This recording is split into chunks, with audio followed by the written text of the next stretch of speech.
A lonely mafia boss fell in love with her voice. But when he saw her face, her secret shattered him. The phone rang at 2 a.m., the way it always did now, and I answered it the way I always did. Half asleep, wrapped in a blanket that smelled like cheap detergent, in a walk-up apartment above a shuttered bakery in Chicago. "You're still awake," I said.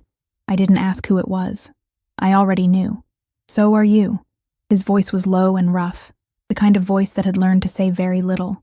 "I could hear you breathing before you picked up." That's not creepy at all. There was a pause, and then a sound I had come to wait for all week. A short, quiet laugh, like it surprised him every time it came out. "You're the only person who talks to me like that. Then the people around you have bad manners." I had never seen his face. I didn't know his name, and he didn't know mine. It had started 6 weeks earlier as a wrong number. A call meant for someone else. A voice that said, "It's done," into my ear at midnight. And me saying, "You've got the wrong girl, but you sound like you're having a worse night than me." He should have hung up. He didn't. He called again the next night, and the night after that, and somewhere in there we stopped pretending it was an accident. I knew 3 things about him. He didn't sleep. He was afraid of something he never named, and when I talked, about nothing, about the rain on the window, about the old woman downstairs who fed pigeons she called by name, the tightness in his voice loosened, like I was untying a knot he'd carried so long he'd forgotten it was there. "Tell me about your day," he said. "I poured coffee for strangers and got yelled at by a man who wanted his eggs a different kind of runny. Give me his name. I'll handle it." I laughed, because I thought he was joking. That was the thing about him. Even his jokes had a blade in them, and I never once guessed how sharp. "Your turn," I said. "Tell me one true thing." The line went quiet for a long moment. Outside, a train rattled past, and the whole building shivered. "I built everything I have on fear," he said finally, "and I can't remember the last time I felt safe, except for this, except when the phone rings and it's you. I didn't have anything clever for that." My chest went tight, and I pressed my hand flat against it like I could hold the feeling still. "Then keep calling," I said softly. Neither of us knew yet that the safest thing in each of our lives was the one thing built to destroy the other. My name is Marcella Ferraro, and I have been hunting a killer since I was 9 years old. I remember the night the way you remember a burn. I remember my father's study, the smell of his cigars, the sound of the front door coming off its hinges. I remember my mother pushing me into the dumbwaiter and closing the little door and telling me, in a voice that didn't shake even though her hands did, to be quiet no matter what I heard. I heard everything. The Ferraro family ran the north side of the city back then, my grandfather's empire, my father's crown, and in one night, men in dark coats made it disappear. My father, my uncle, my mother, everyone but me. I got out through the coal chute at dawn, into an alley, into a foster system that never asked why a 9-year-old flinched at the sound of doors. For 17 years I built a quiet, ordinary life on top of that grave, and underneath it I never stopped digging. I knew who had done it. Everyone in that world knew. The Marchetti family had taken everything my father built, and the man who now sat on top of it, Vincenzo Marchetti, the Don, the one they whispered about, had been there that night as a soldier for his father. I had spent 2 years getting close to his world. I had taken a job at a private club the Marchettis used for their meetings, learned the faces, memorized the schedules, waited for a door to open. I told myself the voice on the phone was just another lonely man, a distraction I couldn't afford. I told myself I would end the call. I never did. The morning the calls changed everything. I was refilling salt shakers at the club when Corrado Marchetti came in, the consigliere, the Don's uncle, a soft-spoken man with a gray beard and eyes that never quite landed on you. He watched me the way you watch a stain you're trying to place. "You're new," he said. 2 years, sir. Ferraro." He read my name off the little pin on my apron, and I felt my whole body go cold. "Old name in this city. You wouldn't be one of those Ferraros." "There are a lot of us," I said, and smiled, and kept my hands from shaking by pressing them into the tray. "Mostly plumbers?" He smiled back, and it didn't reach anywhere. Of course. That night the phone rang at 2, and for the first time I almost didn't answer. But I did, because I was scared, and because his was the only voice in the world that made me feel less alone, even as I plotted against his blood. "You sound off," he said, before I said anything at all. "Long day. Someone bothered you." It wasn't a question. Something in his tone had shifted, gone flat and cold, and I understood for the first time that the gentleness he gave me was not the shape of him. It was the exception. Tell me who. It's nothing. Just a man who looked at me too long. I heard him breathe out slowly. I want to see you, he said. I've wanted to for weeks, and I keep telling myself no. I don't do this. I don't let people close. But I can't do another night just listening to you through a wire, wondering what your face looks like when you laugh at me. My heart was pounding. Every rule I had made for myself said no. Every part of me that had been 9 years old and a dumbwaiter said run. Okay, I said.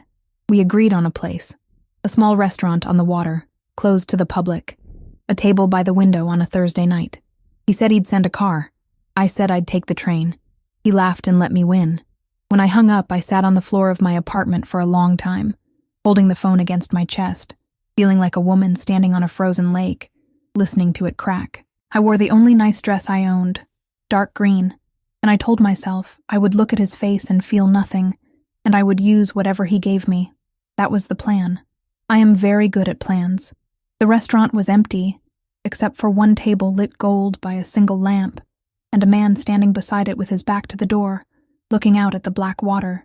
He was tall, in a dark suit that fit like it had been grown on him.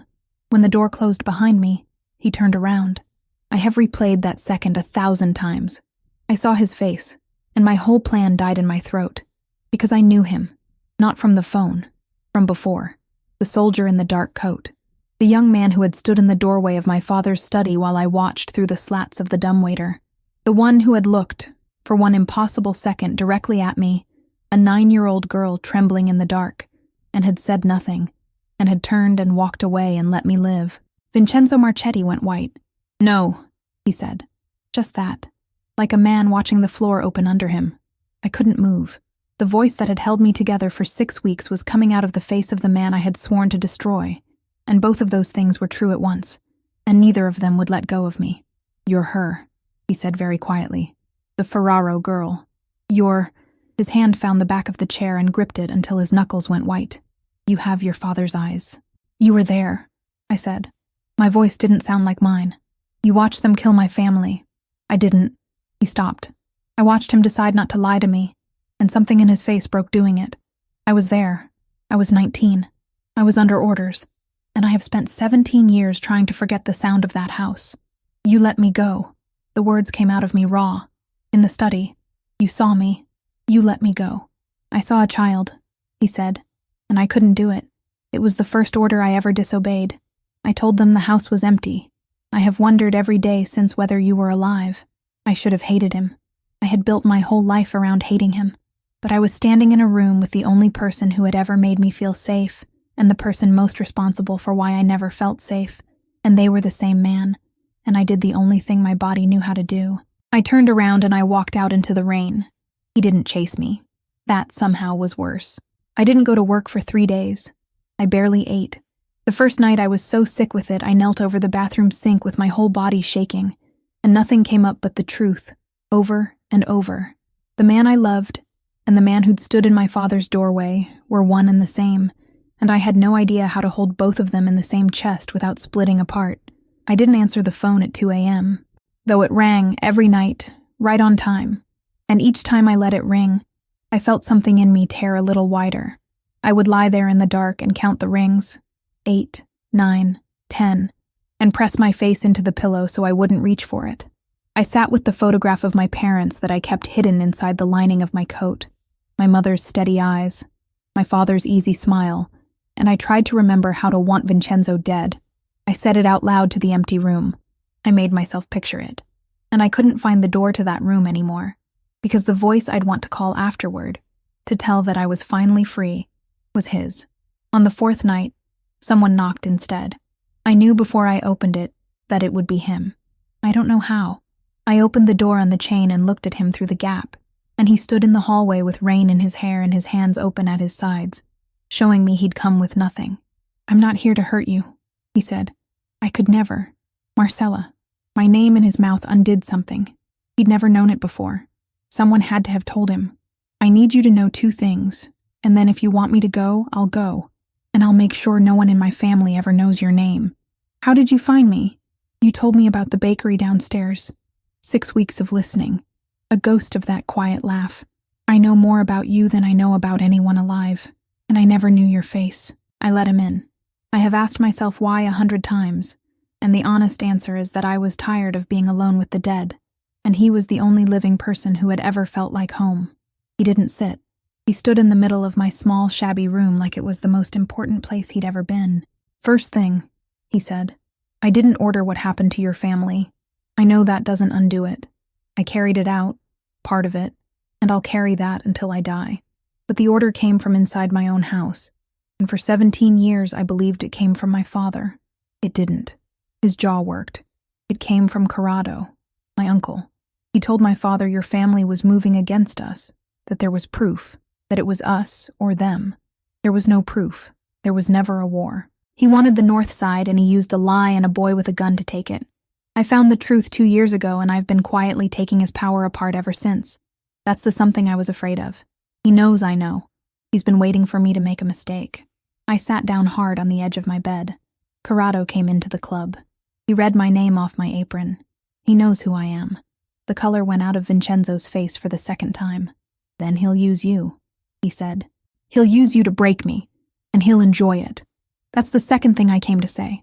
You are not safe, and I don't think you have been for 2 years, and I would burn every part of what I've built before I'd let him touch you. He crossed the room and knelt in front of me, so we were eye to eye, and I could see that the fearsome dawn of the city was underneath, just a man who hadn't slept in 17 years. I don't have the right to ask you for anything, but let me keep you alive. After that, you can hate me all you want. I don't hate you, I said, and the truth of it terrified me more than any threat. That's the problem. He stayed until morning. Not like that. He sat in the chair by the window, and I lay awake in the bed, and we talked the way we always had, through the dark, except now I could see his face when he laughed. Somewhere around 4, he said, "Tell me one true thing." And I told him about the dumbwaiter and the coal chute and the 17 years, and he listened with his whole body, and when I finished he didn't say he was sorry. He said, "You survived a house that killed everyone stronger than you were. You are the bravest person I have ever met." And I believed him, because for the first time in my life, I let myself. He moved me that day into a set of rooms above one of his properties, with men at the doors I recognized from the club. His men, loyal to him, and not to Corrado. He told them I was under his protection, and I watched the word land on them like law. In the world he ran, his protection was the closest thing to God. The days after that were strange and bright and terrible. He came every evening. He brought me terrible coffee because I'd told him I missed the club's terrible coffee, and I laughed until my ribs hurt, and he watched me laugh like a man watching the sun after a long winter. He told me about the empire, the real shape of it, the front companies, the men he trusted, the men he was slowly starving of power. I told him about my father, the good version I remembered, the man who called me his little general. He'd have put a knife in me, Vincenzo said one night, quiet. He'd have tried, I agreed. I'm the one you should worry about. I've never worried about anything more. The thing between us grew the way water rises. Slow, then all at once, and no wall high enough. He never once reached for me. He let me come to the edge of it on my own, and the not touching was louder than anything. His hand near mine on the table, his voice at my ear. The night he taught me, laughing, how to hold a pistol correctly because he refused to leave me defenseless, his chest against my back, his hand over mine, both of us going very still when his breath caught in my hair. "This is a terrible idea," I whispered. "The worst I've ever had," he agreed, and didn't move away. It was Corrado who forced the ending, the way liars always do. He was smarter than Vincenzo gave him credit for, or maybe just more patient. He didn't come for me. He went to the family, the old men, the capos, the ones who kept the peace with tradition and blood. He told them the Don had lost his mind, that he was harboring a Ferraro, the last of the family they'd wiped out, that he was letting an enemy into the heart of the house, that a man ruled by a woman couldn't be trusted to rule anything. He called for a sit-down. He called for Vincenzo to answer for me in front of everyone. "Don't go," I said. We were in my rooms, and he was buttoning his cuffs like a man dressing for his own funeral. It's a trap. He's going to make them choose. And if they choose him, he takes the empire and he takes you, and he does to you what he did to your father. Vincenzo turned to me, and his eyes were the coldest I'd ever seen them, and I understood I was watching him become the thing the city was afraid of. So I'm going to walk in there, and I'm going to end him in front of all of them.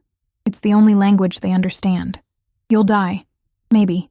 He cupped my face in both hands, and it was the first time he'd really touched me, and I stopped breathing, but not before him. Marcella, if this goes wrong, there's a car, there's money, there's a name that isn't yours. My man Renato has all of it. Promise me you'll take it. No, I said. Marcella, no. I've been running since I was 9.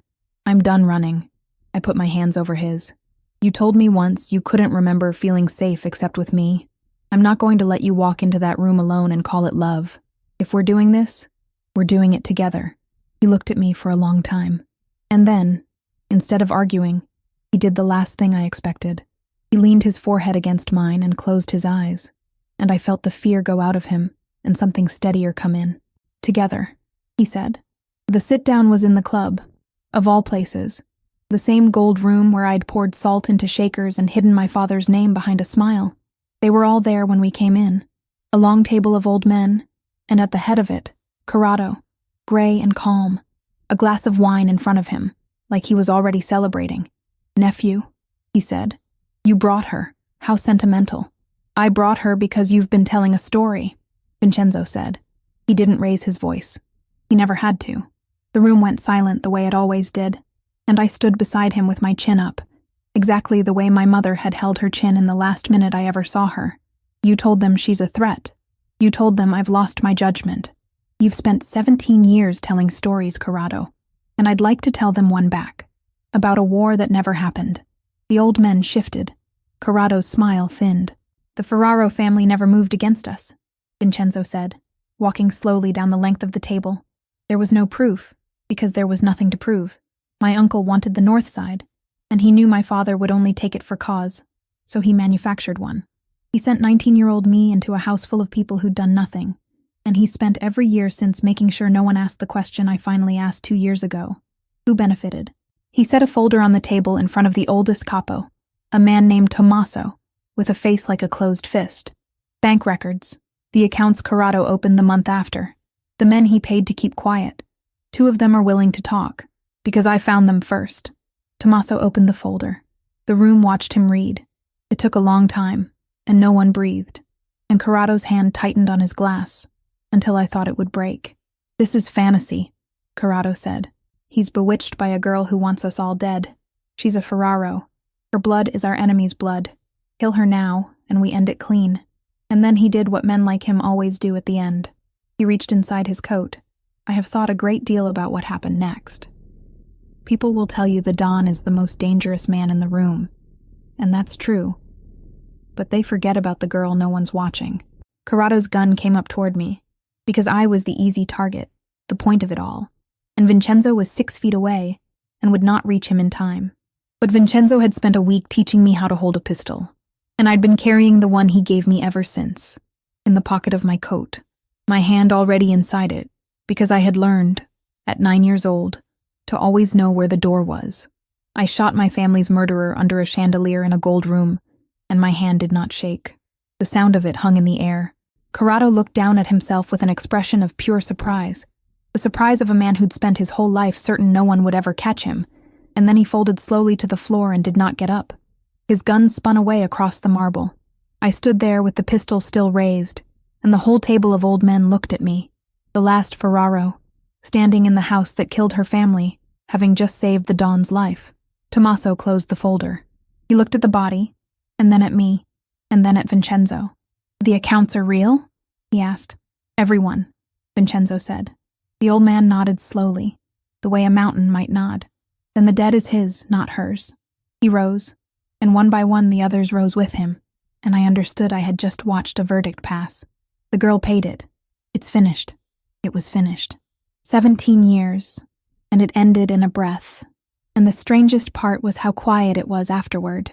No triumph, no music, just an old room and the rain on the windows, and Vincenzo crossing the floor to take the gun gently from my hand, before my fingers could remember how to let it go. You're all right, he said. It wasn't a question. It was him deciding it, willing it true. You're all right. I don't know what I am, I said honestly, and started to shake, finally, now that it was safe to. He pulled me into his chest and held me while the men filed out around us, and he didn't let go, and I let myself be held for the first time since I was 9 years old in the dark. He took me home, to his home, a penthouse above the whole sleeping city, all glass and quiet, and for the first time neither of us had a wire between us or a war in front of us, or a name to hide behind. I keep waiting to feel like I've lost something, I said.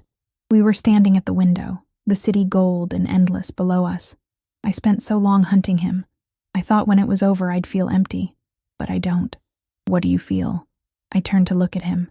The man the city was afraid of, who brought me terrible coffee and taught me to hold a gun and hadn't slept in 17 years, and had somewhere in the dark on a wrong number become the whole shape of my heart. Safe, I said. For the first time, I feel safe. He kissed me then, finally, and it was not the careful, held-back thing I'd expected from him. It was every night we'd spent talking through the dark, every inch he'd refused to cross out of some broken idea that he didn't deserve to, all of it arriving at once. His hands framed my face like I was something he was afraid to break and couldn't bear not to touch. I curled my fingers into the front of his shirt and pulled him closer, and felt him shudder, this man who commanded a city, coming apart under my hands. Tell me to stop, he murmured against my mouth, and I will. Don't you dare.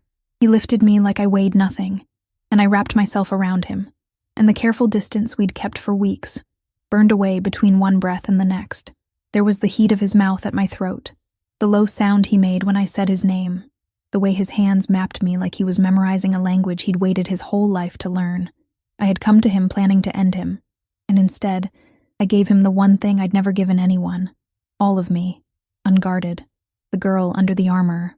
I felt powerful and undone at once, at his mercy, and utterly in control of him.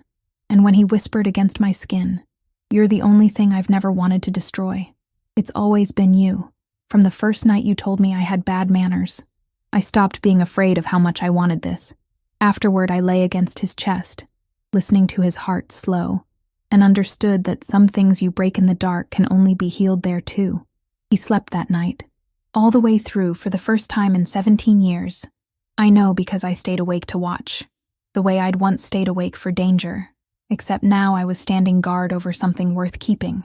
We were married in the spring, in front of the same old men who had once weighed my life at a table, and this time they rose for me for a different reason.